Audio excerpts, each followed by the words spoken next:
పరీక్షించడానికి నారాయణుడు వస్తాడు. ఒకప్పుడు డొక్కా సీతమ్మ గారు ఎంత అన్నదానం చేసేదో మహాతల్లి. ఓ బ్రాహ్మణుడు వచ్చాడు, కూర్చోబెట్టి అన్నం పెడుతోంది. ఆయన అన్నాడు, నాకు పెళ్ళవలేదు, ఇన్నాళ్ళకు పెళ్లి కూతురు ఒప్పుకుంది చేసుకుంటానని, కానీ బంగారు ఆభరణం ఏదైనా పెట్టమంది, ఏదైనా ఆభరణం ఇస్తే అన్నం తింటా, లేకపోతే తిన్నాడు. అప్పటికే అన్నదానానికి ఆవిడ ఒంటి మీద నగలన్నీ వెళ్ళిపోయి ఒక్క కంటుంది. ఆవిడ భర్త వంక చూసి కంటి ఇచ్చేస్తానంది. ఆయన పక్కకి రమ్మనన్నాడు, అన్నీ అయిపోయాయే, ఆ కంటి ఒకటే ఉంది.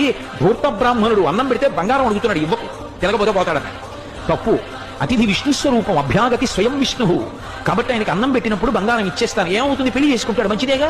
కంటి ఒంటి మీద ఉంటే ఏమవుతుంది, శాశ్వతమా? పుణ్యం శాశ్వతం, ఇస్తానండి, నీ ఇష్టం. కంటి తీసిచ్చింది. ఆ కంటి తీసుకెళ్లి అరిటా కింద పెట్టి ఆయన అన్నం తినేశాడు సంతోషంగా. ఉత్తరాపోసనం పెట్టాడు, చేయగలుపుకోవడానికి బయటికి వెళ్ళాడు. ఊరంతా కలిపి ఎంత ఉంటుంది ఆ గన్నవరం. కాబట్టి ఆ బంగారు కంటి కనపడింది ఆకెత్తుతుంటే సీతమ్మ గారికి. అయ్యో వెర్రి బ్రాహ్మణుడు కంటి మర్చిపోయాడని పరిగెత్తుకెళ్ళారు పిలుద్దామని. కనపడలేదు. భర్తని పిలిచి వెతకమన్నారు, ఎక్కడా కనపడలేదు. అయ్య బ్రాహ్మణుడు ఇంత కంటి అడిగాడు వెళ్ళిపోయాడని పడుకుని నిద్రపోయారు. ఆవిడకి కలలో శ్రీ మహావిష్ణువు కనపడ్డారు.